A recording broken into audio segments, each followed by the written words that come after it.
Ladies and gentlemen, please welcome the former Vice President of the United States, Mr. Al Gore. And I'll introduce you. Thank you. Thank you very much. Thank you, ladies and gentlemen. My colleague and partner, the co-founder of Climate Trace, Gavin McCormick, is with me, and we're going to be presenting together today. It's a great honor, of course, to be with all of you, and for those of you who have devoted so much of your lives and so much time to this effort, thank you very, very much. As you know, so much depends upon it. We have a lot of material to get through, so I'm going to go ahead and start on this. And as usual, I start with the Earthrise and the blue marble photo. But if I was ever going to give a slideshow, this is the slide that I would use, because it shows the thin blue shell that surrounds our planet. Most of you are aware of this. It's blue because that's where the oxygen is, and that's also where all of the global warming pollution is. And it's so thin that if you could drive a car straight up in the air at Autobahn speeds, you'd get to the top of that blue line in about 5 to 7 minutes. And that's what we're using as an open sewer for all of the global warming pollution that we are putting into it at the rate of 175 million tons every single day.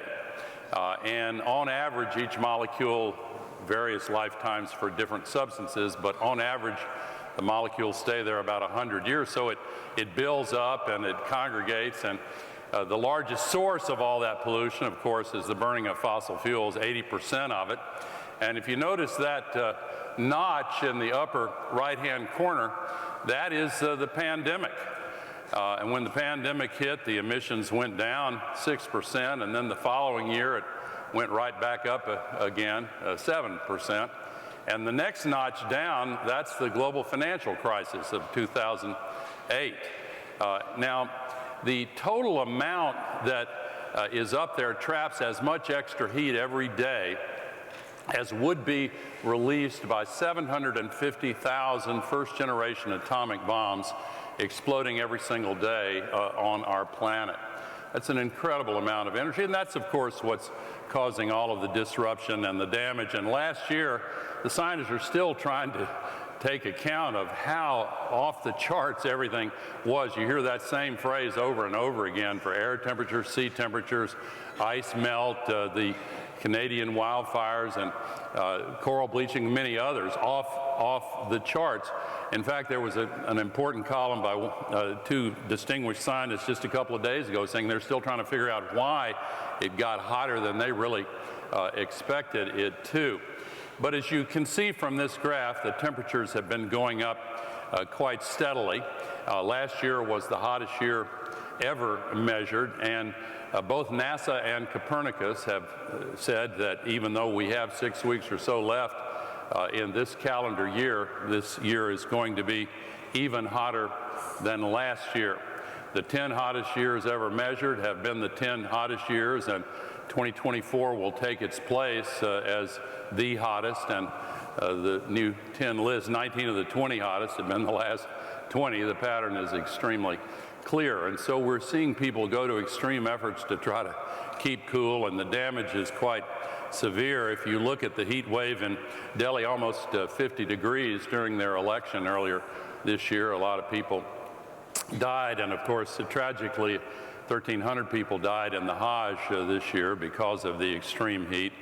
And as a result, we are seeing many parts of the tropics and subtropics begin to change, not only where the temperature is concerned, but also the humidity, and the combination of that feels-like temperature, as some people call it, is making larger areas of our world physiologically unlivable. And in fact, if you look today, there are relatively small areas that are uninhabitable, unlivable, meaning if you're outside for more than 2 or 3 hours, you die because the body can't cool itself off. But because of the current trends with the climate crisis, we're seeing these areas grow quite dramatically. And if you look at India, for example, it's difficult to imagine, and Pakistan, and some of these other areas, we're already seeing the out-migration of climate migrants, and the world could see up to 1 billion climate migrants this century, according to the Lancet Commission. And if you think about how bad the political knock-on consequences of a few million have been in triggering xenophobia and ultranationalism, it's difficult to imagine what 1 billion climate migrants would be. My religious tradition teaches me, as most religious traditions do, to welcome the stranger and welcome the refugee. But my previous lifetime in the political world taught me that too many in too short a period of time can be disruptive to self-governance. Now, stepping back and looking at the world as a whole, 93% of all this extra heat is absorbed in the oceans, and it's quite dramatic to look at how much of it is going into the oceans, because it goes 2,000 meters down and even deeper. And astonishingly, half of all of this increase has been in the last 20 years. And if we don't do something much more than we're trying to do now, then this will double again. And the consequences are completely unacceptable. We have to face up to this. We have to. And I think people pretty much realize that. And as the oceans heat up so much, they give a lot more water vapor up into the sky, and the warmer air holds a lot more water vapor. For each degree, it's a 7% increase in the holding capacity of the atmosphere. And so these atmospheric rivers are already, the average atmospheric river equals 27 Mississippi rivers, 90 Danube rivers, and when they come over the land and the conditions trigger a downpour, the downpours are much larger. They're called rain bombs by many scientists now, and we are seeing this in every part of the world. And just 2 weeks ago in the Mediterranean, if you look at the sea surface temperatures in the Mediterranean a couple of weeks ago, that's 2023 and this is 2024, the end of October, that's when the hot Mediterranean started giving up so much water vapor, and it comes in the atmospheric flows over Valencia, and you saw what happened in Valencia. It was just a horrific tragedy. More than 200 people were killed by it. Thousands of homes died. It started in the wee hours of the morning, and you saw the sun come up in this video. Now the sun's gone down, and it's still raining there. It started raining again a couple of days ago, and as a result, we just saw incredible chaos and damage, and 217 people killed, and of course there is now a desire for a reckoning there in that province. This is a similar situation just a few weeks earlier near my country in the Gulf of Mexico. That's the average water temperature for the previous 10 years. That's last year, and that's the water temperature for this year. And on September 26th, that's when Hurricane Helene became a massive super hurricane, slammed into Florida and went all the way north up to a region near where I live, but North Carolina got the brunt of it, and you saw more than 226 people. There were 226 people killed there, and this region has been severely damaged.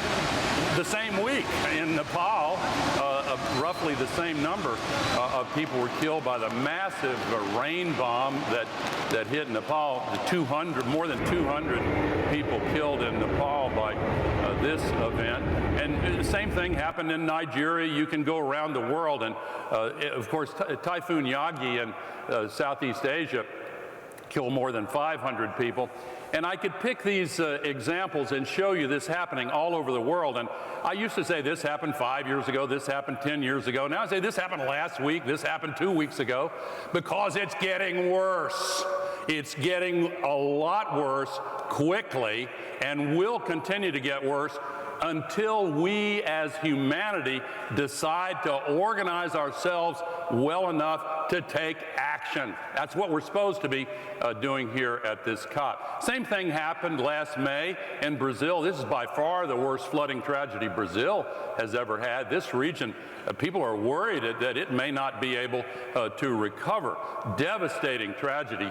169 people killed, 600,000 people moved from their homes. This region may not recover. I hope it will, of course, and the people there are resilient, but it's a great challenge. And of course, my dear friend Simon Steele, who all of us love and admire at this organization, his home island in the Caribbean was absolutely devastated. This is one of his neighbors' homes here, and he said it's unchecked climate carnage in every country on Earth.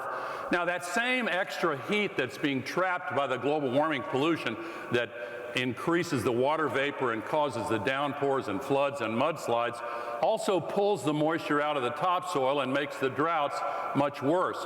This is a NASA slide that measures, these two satellites measure gravity. It's quite a clever experiment, but what it shows is both the flooding events and the drought events are increasing simultaneously, and you can see the amplitude of each is getting larger as a function of the rising temperatures.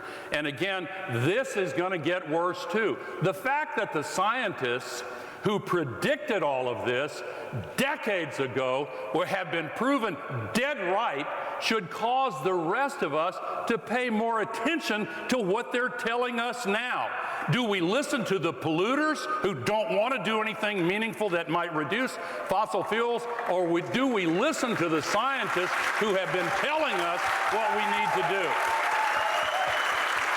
This was an extreme drought in China in the middle of this year, and what's happening in the Amazon, the Rio Salome, the Rio Negro, it's the worst drought on record in the Amazon. 90% of the river flow in Colombia is gone. Ecuador's losing its hydro because of this. In Namibia and also Zimbabwe, they're now killing livestock, killing wild animals in order to help feed hungry people. How long are we going to let this get worse until we decide to take action? I'm sorry, I press my own buttons these days.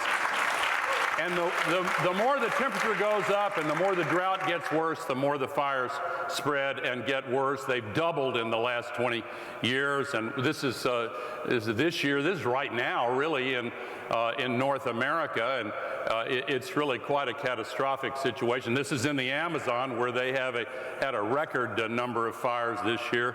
This is the Acropolis. Some of you may have seen this on the news, and the Prime Minister of Greece says, we're at war.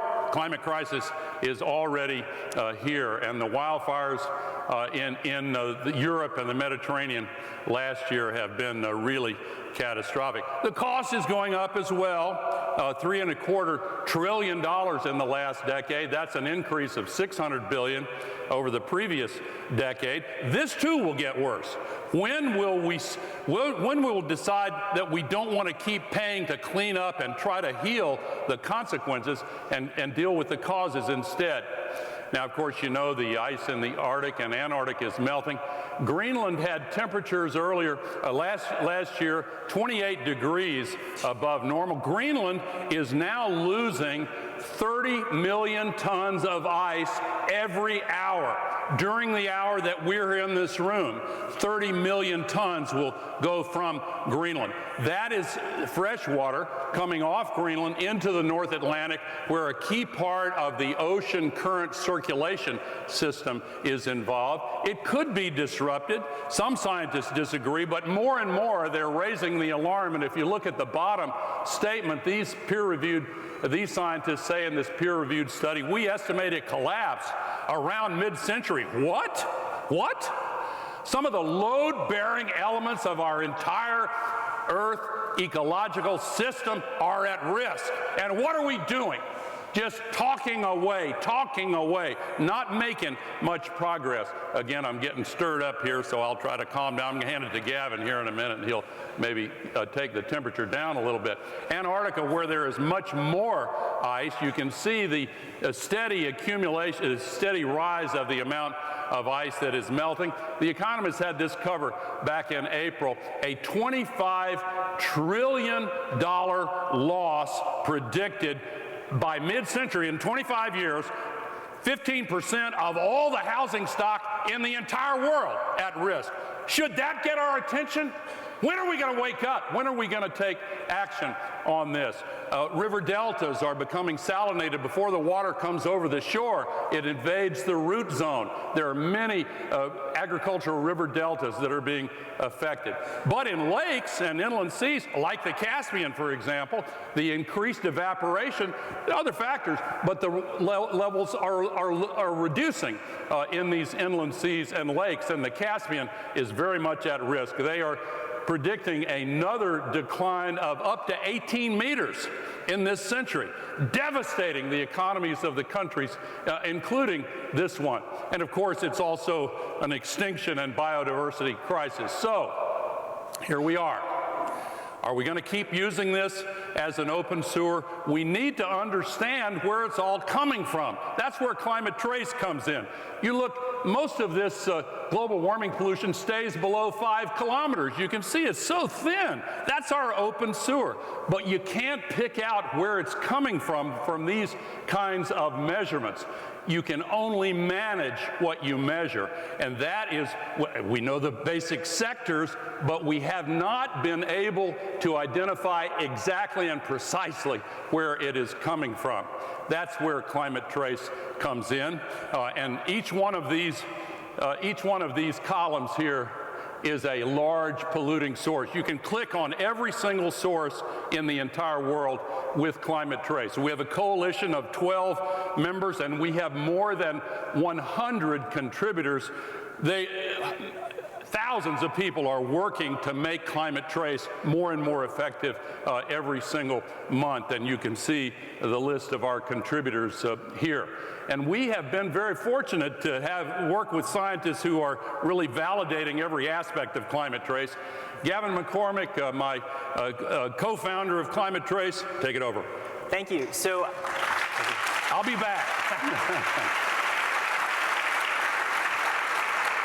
So again, Climate Trace is not an organization. It is a coalition of over 100 collaborating organizations. Now, why are we doing this? I am one of many, many scientists who has expertise in one part of emissions. My particular expertise is power sector emissions. There are other groups in the coalition that have expertise in shipping emissions, forestry emissions.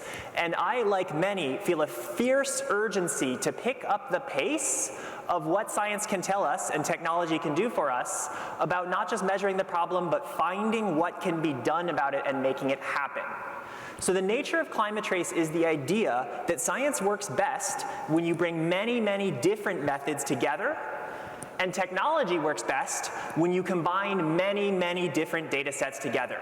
And so just like you have no one author to Wikipedia, the idea of Climate Trace is we are combining many different methods from greenhouse gas science, from classical inventories, from integrating top-down and bottom-up emissions inventories, from AI, into a single system that allows us to get a more rapid, more complete, more actionable inventory of emissions that we can do something about. So by bringing this together, we are finding that one of the most rapidly upgradable forms of emissions measurement is artificial intelligence. An example of one of the most common techniques we do. If you look at the pictures in the upper left, what we've done there is we've combined information from satellites that are looking at the polluting facility, in this case a power plant, with bottom-up measurements of individual emissions measurements every hour at that power plant. This one was done by the United States EPA.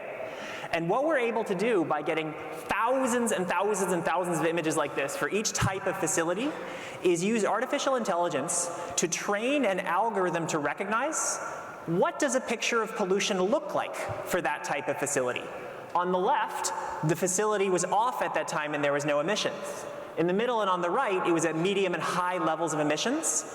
By combining these methods, what we can do is train an algorithm to recognize what pollution looks like so that we can deploy satellite imagery at scale to monitor all the many, many, many facilities that do not have individual sensors every hour. As a result, we have been able, by combining all these many groups, to measure 660 million of the largest individual sources of pollution worldwide. This is essentially now a comprehensive inventory of everything in the world that emits. And what we've done is we've put it all together into a single website, and I want to draw your attention to the number on the left. 60 billion tons of CO2 equivalent every year is actually higher than any previous emissions inventory, and that's because we are seeing sources of emissions that were present in one inventory but missing in another. We're seeing dark vessels that are trying to hide from regulators. We're seeing landfills that the government did not know about. We're seeing corporations whose emissions are off the books. By combining all of these data sources, we've got the most complete picture of emissions ever. This is all free and available to the public, and what it has allowed us to do is get an inventory of every sector in every country. And so just to give you a quick example, we're here in Baku. Anybody can go to climatetrace.org and zoom in on Baku and get a sense of emitting facilities in the area, and you can do this for anywhere in the world. You can zoom in on individual facilities, you can see a refinery, you can see a steel plant, and we have very detailed information. For example, you can see the emissions changing over the month. You can see the uncertainty and confidence in numbers. You can see different types of emissions, and in the metadata, useful information for experts such as the size of the facility or its emissions factor. By bringing this all together into a database, we are getting really good insights and improving our information every year about different sectors. Just thought I would give you one example of new information in the sector. So automated identification systems are the transponders that ships use to not crash into each other. They're also increasingly used by emissions experts to estimate the emissions of ships. But we are seeing a rise in ships that are deliberately turning off their safety equipment, called dark vessels, in order to avoid embargoes, or illegal fishers will often do this. By bringing in a new Climate Trace contributor this year, we were able to add a new technology using visual identification instead to detect all those dark vessels, and that's combined with an existing contributor, OceanMind, who uses AIS systems. By pooling these resources, we're able to make sure that facilities cannot hide from the complete picture. For context, about 7% of shipping emissions, or something as large as the emissions of the nation of Ireland, are now dark vessels, and we're making upgrades like this all the time. By bringing this all together, we are pleased that we are now able to move from annual information to monthly information. So if you will go into the Climate Trace database, you will see emissions that happened up to each month, and we've got our estimates of next 2 months to make annual comparisons possible. But the big thing that we wanted to share today that is new is we've been able to get such comprehensive measurements now, we're moving beyond just countries. So we are proud to share today that for every state, every province, and every county in the world, we have been able to collectively build an emissions inventory. I would like to really emphasize that the vast majority of states worldwide do not have the resources to have an emissions inventory. So we are not talking about wealthy countries that have a lot of data, we are talking about the entire world. And what we see is that for many states worldwide, the current state of the art is you look at the national inventory, which might be a couple of years old, there might be some sectors missing, you figure out what share of the country you are, and you kind of assume that your states of emissions are similar to the national average. But we routinely see examples of 3 bordering states. 1, the largest source of emissions will be electricity. 1, it will be buildings. 1, it will be oil and gas. Those states do not want to look at the same policies to reduce their emissions. With more actionable information, you can move faster to figure out better ways to reduce emissions. And just as there are different emissions patterns and volumes between different states in the same country, there are also very different emissions profiles within the same industry, depending upon the facility, depending on the technology. You can have as much as 16 times as much pollution from a blast furnace steel operation compared to an electric arc operation. Same with aluminum, same with these other examples that you see here. And by switching out suppliers to replace high-emitting suppliers with much lower-emitting suppliers, many of the large corporates who are now using Climate Trace data are able to cut their emissions significantly by just changing out their supply line. They frequently save money in the process as well. And we're hearing from a lot of these states and provinces that we're working with at Climate Trace. This is Jalisco State in Mexico. It's been great to work with. Also in the Western Cape, they have also been a valuable partner in Cordoba, in Argentina, another example of how we're working with them. And in addition to the states, provinces, and counties that Gavin talked about, we have virtually all of the cities in the world. I say virtually all because in some examples, it's kind of hard to say what's a city and what's not. Where are the boundaries? But we have everything that most people call a city, 9,000 of them, and we have detailed databases for all of these 9,000 cities in the world. And by the way, for 80% of them, it's the first inventory they've ever had. And we have had some surprising findings. These cities that have never had an inventory account for 25% of all the emissions.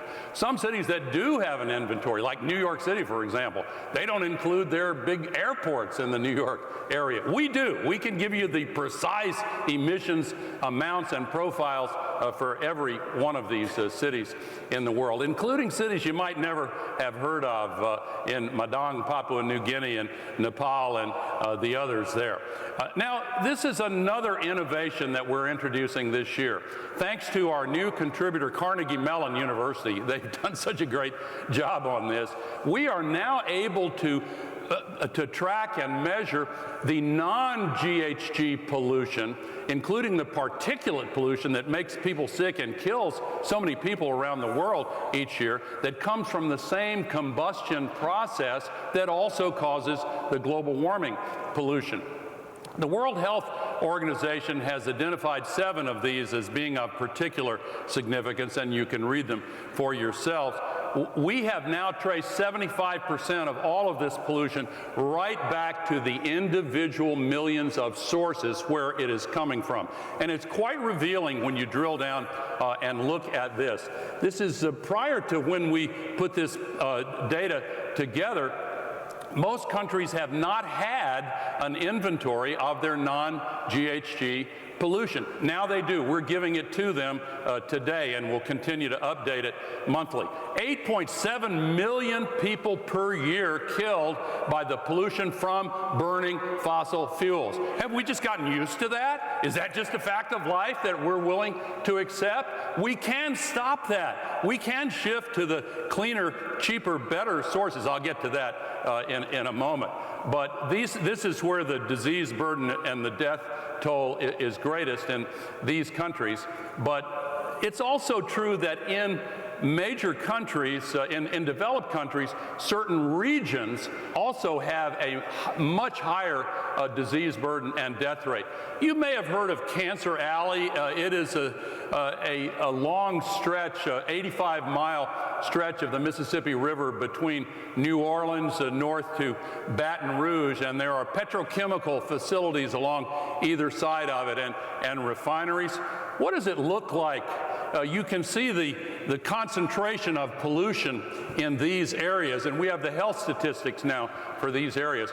But the analysis is much finer grain than this. Here's an ExxonMobil facility. The green represents areas where the population is predominantly black.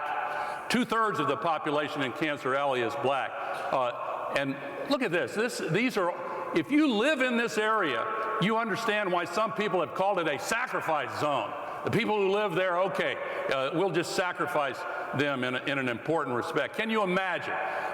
And of course, the people who live there have been screaming about this out loud for quite a long time. And this goes on every day, every night. You look at one of these communities in the middle of Cancer Alley Reserve, Louisiana. What do you think the health problems are in that area? Well, that city has the highest cancer rate in the entire United States of America. 50 times as much cancer per person as the nation as a whole. This is another consequence of continuing this ridiculous and suicidal dependence on fossil fuels. Now, the health disparity, the median age is more than 6 years lower. Look at Pittsburgh. Here are some examples from Pittsburgh, Steel City, and you can see the particulate pollution again going to these areas, and predominantly a lot of it goes into the areas where black, brown, and indigenous people live, and the life expectancy there has gone down as well. Tell them about Jane Burston. Thank you. So in the United States, in some cases, these data have already been available, but for many countries in the world, this is brand new information. So that's why we're excited with support from Clean Air Fund to be able to look into these air pollution and environmental justice issues on a global scale. And so to give you an example, in every different country around the world, we've been able to track for the first time where is non-greenhouse gas emissions coming from, and we're beginning to model what neighborhoods are breathing that. So these are actual airflows. This is hourly information about the direction of wind speed at that time, modeling out literally who was breathing what pollution from these facilities around the world. And what we see is there are systematic patterns of disparity at every scale. So for example, in the EU, we are not used to talking as much about disparity between EU member states, but Denmark is significantly wealthier than Poland per capita, and we see very, very similar patterns in the data at this scale. So in Poland, we see a much higher concentration of coal plants and other coal-burning facilities, and if you are living in one of these plumes, your exposure to these pollutants is significantly different in nearby, wealthier Denmark. We see similar patterns at every scale, but just for a sense of what that means, a baby born in Warsaw, Poland today, 1,000 cigarettes worth of pollution they will breathe in their first year of life. That's a very different outcome than someone living in Denmark for a very similar set of economic circumstances. And we also find this in the developing world where there has been less science done to date. So for example, we're looking at a region in South Africa that has intense concentration. 100% of all coal plants in this heavily coal-dependent country live in the same region. That's Mpumalanga province, which translates to land of coal in Zulu. And so it is one of the less wealthy areas within a country that has fewer resources. It has a higher population, it has a higher black population than, for example, Western Cape province, which is wealthier. And we see similar disparities of emissions intensity and exposure to pollutants within the country. And so across states, across countries, across continents, we see this systematic relationship in the data between wealth, often race, and exposure to pollutants. And by the way, you know, this whole debate over carbon markets, I'm not going to get into it. They have to play some role, and you'll sort out the details. But here's what cannot be allowed to happen. You can't tell people who are living with this flow of particulate pollution, driving the cancer rate 50 times higher, oh no, we're all good because we're planting some trees in another country. You have to continue living with this pollution. This problem needs to be addressed in a holistic way.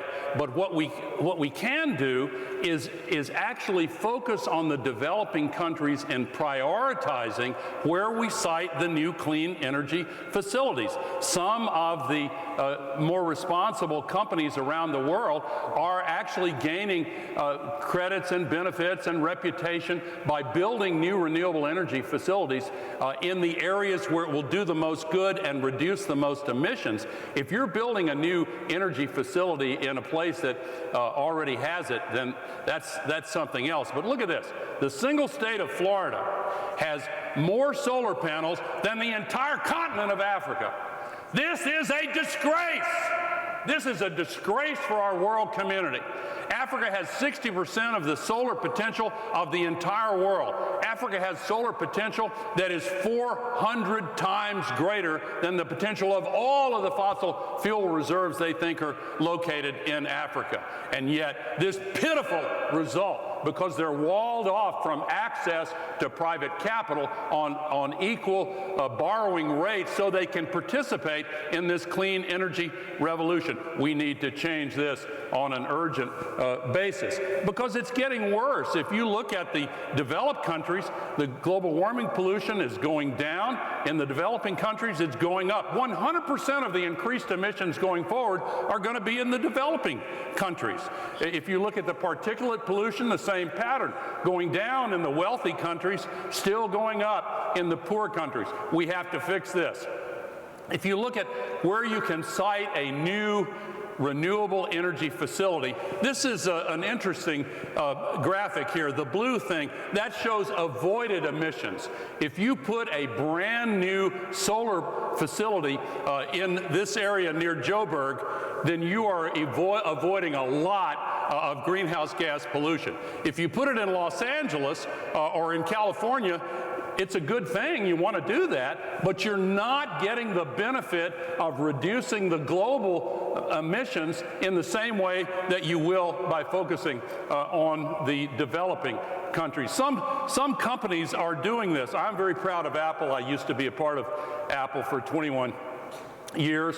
They are using climate trace data in order to site new renewable energy facilities in areas of the world where it will result in the largest reduction in global warming pollution. And of course, that also reduces the particulate pollution. And a lot of the people that we've been working with are very kind. Project Drawdown, which you all know very well. You know Jonathan very well also. Yeah, so I've always been a fan of Project Drawdown's approach of what climate solutions work better than others. And so we're excited to be working with Drawdown as one of the folks looking at this data to say how can we move faster by choosing particular projects, particular locations, using data like this to move faster with the same resources. And so just to give you an example of how this works, we can see with climate trace data, Berkeley County, South Carolina, we see the same heavy concentration of coal plants that have always been there. But a different region, Council Bluffs, Iowa, we can see from space solar panels going in and coal plants being converted to parks. But both of these have data centers, and so if you were to use data and electricity in Iowa, you are now adding less pollution than if you were to do the exact same thing in Berkeley County, South Carolina. And so we're starting to work with different users. One of the most interesting is 2 Sigma, a financial services firm in Wall Street that uses an enormous amount of artificial intelligence because they execute many, many trades daily. They have looked at climate trace data and been able to identify that by moving artificial intelligence use from one area to another, they can actually reduce the emissions in an overburdened community and barely cause an increase in the other community. And so there is an improvement in the climate potential, but also in equity and also in health. So we're really excited about applications like this to allow people to move faster and do better. Another example of a climate trace user that's very interesting is NASA's Jet Propulsion Laboratory. So what they've figured out is the difference between the old system of looking at emissions in the atmosphere and assuming where resources happen versus actually detecting where real facilities are can increase the accuracy of climate models. For a sense of context, this is what most of the world's space agencies do when they are looking at emissions. They will look at how much is in the atmosphere and they will use a proxy to allocate where do we think that came from. The most famous example is nighttime lighting. So if you look from the Earth at night, you can see pretty well more or less where emissions are coming from because factories and cities are bright and forests are not. So this is a very common technique, but what NASA was able to figure out with this is that there are flaws in it. So that widespread technique, for example, can miss cases like the Alberta tar sands, where they cause 11 times more emissions than nearby Calgary, but at night they don't light up as much. And so if what you're doing is you're assuming that wherever the light is where the emissions are, you will get a pretty good sense of emissions, but we're working with them to get a better sense of emissions and to figure out exactly where is it coming from. Yeah, and by the way, if you didn't, I don't want you to miss a salient detail. When NASA's climate modelers are saying that climate trace data is better than what they were using, and they're getting the best results by using climate trace, that's kind of a validation in my view, because I really respect those women and men at NASA. Let me go back to this. These are some of the users of climate trace data, and we're working with C40 and the Interparliamentary Union, the Under 2 Coalition, and you can read for yourself. The Climate Reality Project, Phyllis Cutno, our president and CEO, is here. We're going to have a meeting later, and we're very proud to work with these users. Now, the governors of states and provinces have been key allies, and some of them have done an amazing job. I want to introduce one of them to you now and bring him out on stage. Governor Jay Inslee of the U.S. state of Washington is the most effective climate policy implementer in the entire United States among governors, and he just had a resounding victory in the election. Not everything in the election went the way I wanted it to go, but in Washington, they had a big victory in continuing this fantastic reduction of emissions. And Jay, come on out here and tell us what's in store.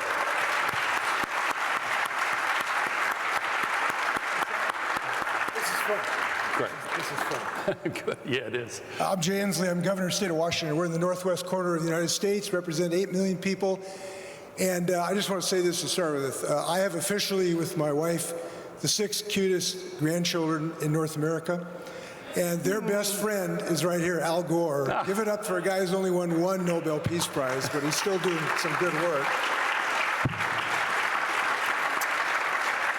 I came to share 2 brief messages.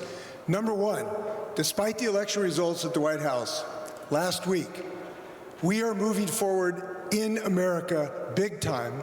We have momentum that will not be slowed down, will not be retarded, and I can do things in my state that I can tell you unequivocally that Donald Trump cannot stop, and his election will not stop the action in the United States of America.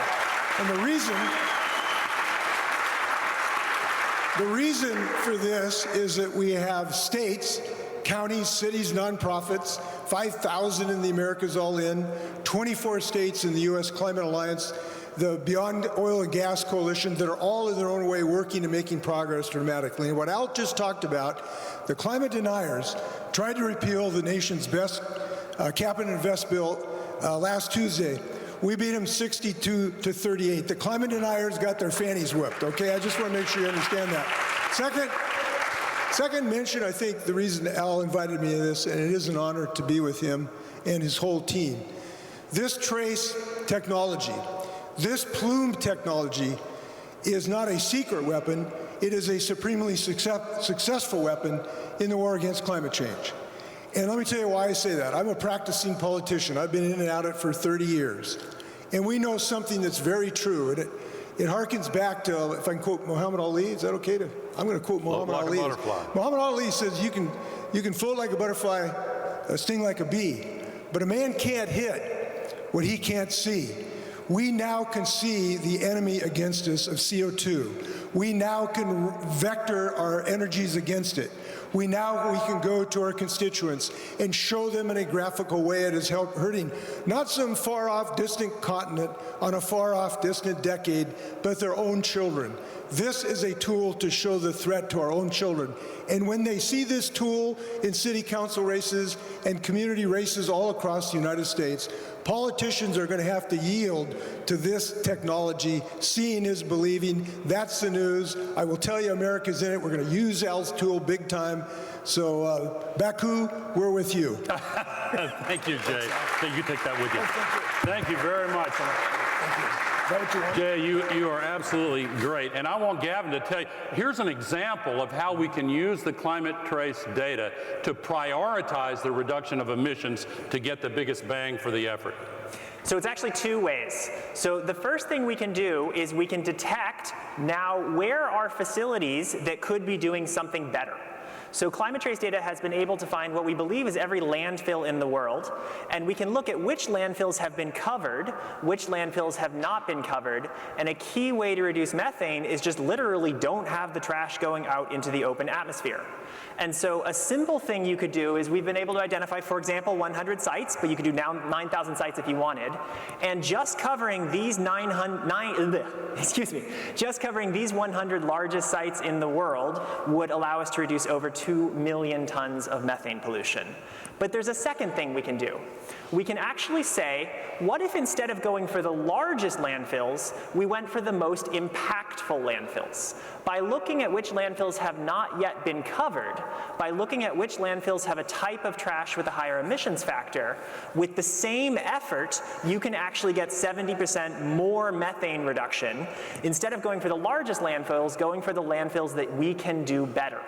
And what's really interesting is what we see in the pattern is it is no coincidence that those landfills are almost always in communities that are less wealthy. Why? Because we see a lot of patterns like this in the data. Depending on the technology type of that emitting facility, it has a different emissions factor. If you have a clay cover, that's even better for reducing methane than, say, a sand cover, which is cheaper. And so the richest areas will often have clay covers. They're a little bit better at reducing emissions. But the bulk of emissions come from the difference between doing nothing at all or doing the cheapest, simplest thing. And over in the data, what we see is that overburdened communities where there have been no resources is where nothing at all has been done. And the fastest way to reduce GHG emissions is to put resources in these communities, which will also heavily reduce the pollution burden that causes disease.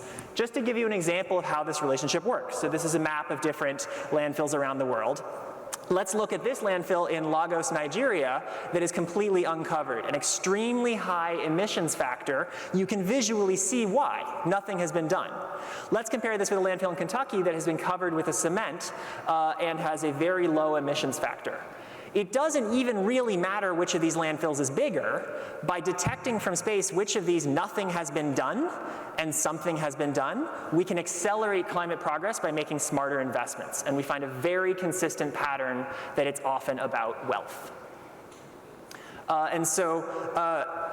Yeah, well, look, to do a brief overview of methane, of course, it's the second biggest problem. CO2 is the biggest, but methane deserves much more attention. And these are the sources of human-caused methane. And you can see fossil fuel extraction and related activity is the worst. Waste dumps, a big one. We just talked about that. And if you look at coal mining, even before the coal is burned, if it's just sitting there in a pile, the emissions of methane from the coal piles and the mines is twice as high as all international aviation combined. So that's an interesting detail. And of course, it's really significant because even though it has a shorter lifetime, each molecule of methane is 82.5 times as powerful in trapping heat. And that means that when it leaks in the fracking or production process and pipelines and the use, then it can be as bad or even worse than coal. So methane deserves a lot more attention. And it's getting more attention. That's why we're excited there's so many new methane spotting satellites going up. And what's really interesting is we're starting to see the emergence of two classes. So new satellites like Carbon Mapper's Tanager 1 are highly, highly accurate and target at an individual facility. So if you point them at a highly emitting oil and gas leak, for example, you can get very actionable information. But about 99% of the methane emitting sources worldwide will never be observed by a targeted satellite like this. So by combining them with other information from Sentinel, GHGSat, Emit, and others, what we at Climate Trace can do is get a picture of all the methane emitting facilities in the world. And for each individual state, city, and inventory, we can say, what are your biggest things that you can do to reduce emissions? And that's the power of combining it with many different data sets. Yeah, and we use 300 satellites, and a lot of these other satellites that focus on individual targets are able to find what to look at by looking at the Climate Trace inventory. And as I say, we use satellites from, 6 different countries? 300 from maybe eight different countries. I want to give a shout out to Will Marshall at Planet Labs, who's been particularly helpful to Climate Trace. Now, we had a global methane pledge in 2020. Well, what's happened? Well, methane emissions have gone up 5% since the methane pledge, so we really have to focus more attention on this. And obviously, this is a time for all of us to have an awakening. We need to think differently about this. We need to set our priorities differently because the IEA tells us, you know this, we have all the technologies we need with proven deployment models to reduce emissions in half in the next decade. So we need to get busy and do it. The IEA has formulated a detailed plan. I'm not going to focus on every single one of these. You can read them afterwards. This is going to be available to you all, but I want you to know there is a detailed plan, and it's not a pie-in-the-sky, moonshot type adventure. These are all things that most of them we should be doing for other reasons anyway. We have a plan. We have the technologies. We have the proven deployment models. We need more political will, and I'll come back to that shortly. But the point is, we know how to do this. We know how to get to net zero. And globally, wind alone could provide 40 times as much electricity as the world uses every year. Solar, you may know this story. 22 years ago, the best projections were we could add 1 gigawatt of solar per year by 2017. We beat that goal by 17 times over. Last year, we beat it 445 times over. This is a breakout, near miraculous success story. Cheapest electricity in the history of the world. And by the way, if you look at why, the cost continues to come down. And China, in the first 10 months of this year, in every single month, China has deployed as much new solar electric capacity as would be provided by 18 1-gigawatt nuclear plants built every month. That's astonishing. They've doubled their rate over the previous year. So did the U.S., by the way, but from a lower base. This is a great success story.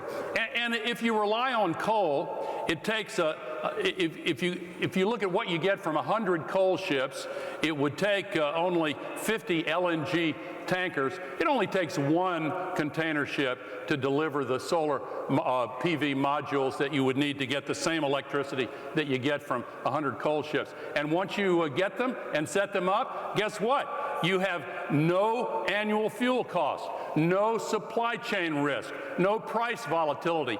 And we get enough in 1 hour from the sun to fuel the entire global economy for an entire year. So it seems like a pretty easy choice. And it turns out to be that last year, if you look at all the new electricity generating capacity installed worldwide last year, 87% was clean energy. We are winning on this front. We have these tools, and carbon-free sources are now providing more electricity than either coal or methane gas. Electric vehicles, again, people say, well, the rate of increase slowed a little bit. Not much. They're really beginning to take over. Batteries are coming online and getting much cheaper. This is what's happened, and this is what is in the years just ahead. This is a $1 trillion industry unfolding right before our eyes. There was one gigafactory in 2016. Now, around the world, there are 240 gigafactories and another 161. There was one, now we have 400 either up or soon to be in the running. The investments in energy are twice as high in renewable energy as in fossil fuels worldwide, but that ratio, according to the IEA, needs to move to 10 to 1. And I hope we can do that as quickly as possible. But we're subsidizing fossil fuels still. It's insane, really, to force taxpayers around the world to subsidize the destruction of human civilization. What sense does that make? Obviously none. We need to eliminate the direct and indirect subsidies. And by the way, I just have to make this point. We keep hearing, oh, emissions are not a problem. We can just suck the emissions back out of the air. We can catch them coming out of the smokestack as they're going up in the air. Or we can just build a giant mechanical vacuum machine. Well, come on. We get used to thinking that technologies all come down in price quickly and miraculously. Some do. Computer chips, you can choose your own examples. But many do not. And Oxford University did a survey of all these technologies, and they found that carbon capture and storage is an example of what they call a non-improving technology. For 50 years, there's been no reduction in cost. And of course, the direct air capture is just simply ridiculous. I mean, if you want to fall for that, I got a bridge I want to sell you. But if you look, oh, now, does this mean that there couldn't be a breakthrough? Maybe. I wouldn't bet on it if it hasn't happened in 50 years. And in the last 20 years, there's been a little bit of progress. I want to give them credit. 20 years ago, they were able to capture 4 hours worth of annual emissions. And now they're able to capture 11.9 hours of annual emissions. How does that compare to the actual emissions?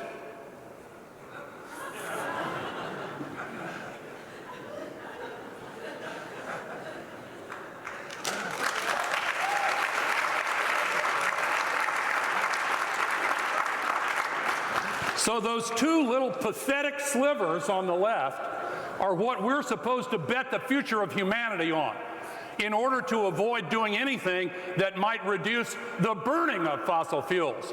And the fossil fuel industry that has spared no expense to try to capture the process, you know, they're way better at capturing politicians than emissions. They've gotten pretty good at capturing cops also, by the way.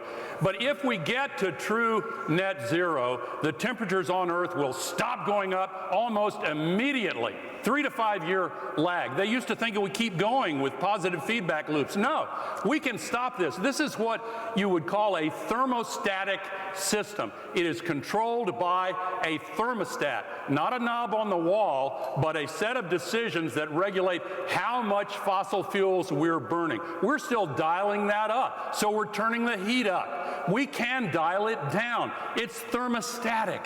We can do this. And if we get to true net zero and stay at true net zero, this is not well known. It is fantastic.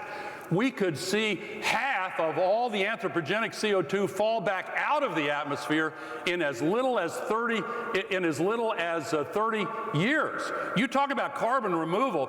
Passive, nature-based carbon removal is the strategy we need to follow. We just have to decide how long the world is going to cower in front of the financial and political power of the fossil fuel industry. If we can find it within ourselves in every country to come together and make intelligent choices, we can solve this. And as Jay Inslee said, yes, we had an election in the U.S., but here's why he says they won't be able to stop. When Trump was president last time, the solar and wind expansion and EV continued anyway because economics are driving it and because state and provincial and city governments and companies are driving it. We're seeing 100,000 jobs already created and in the works in the U.S. because of the legislation to stop climate. And worldwide, we're seeing the rapid rise in clean energy jobs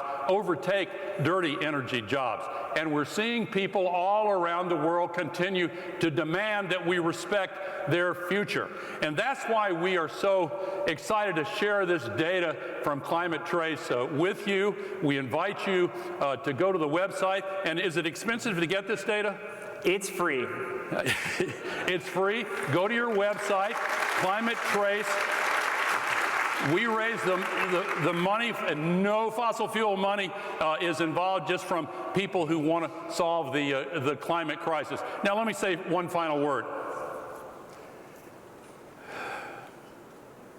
All of you here play key roles in determining whether or not we solve this. Thank you.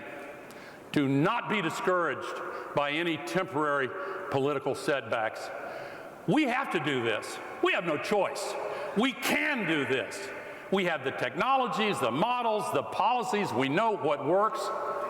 The only thing that is any doubt in some people's minds is political will.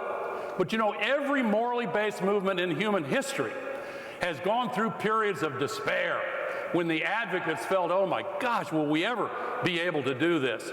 At a comparable moment in the civil rights movement, Martin Luther King Jr.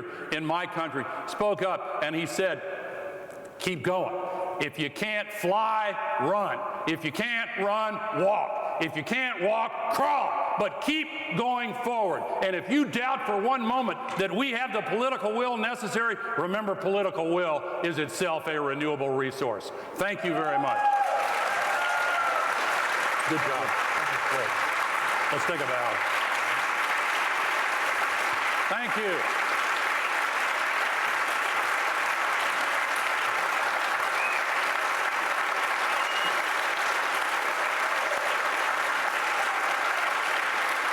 Thank you. Okay, we'll go off.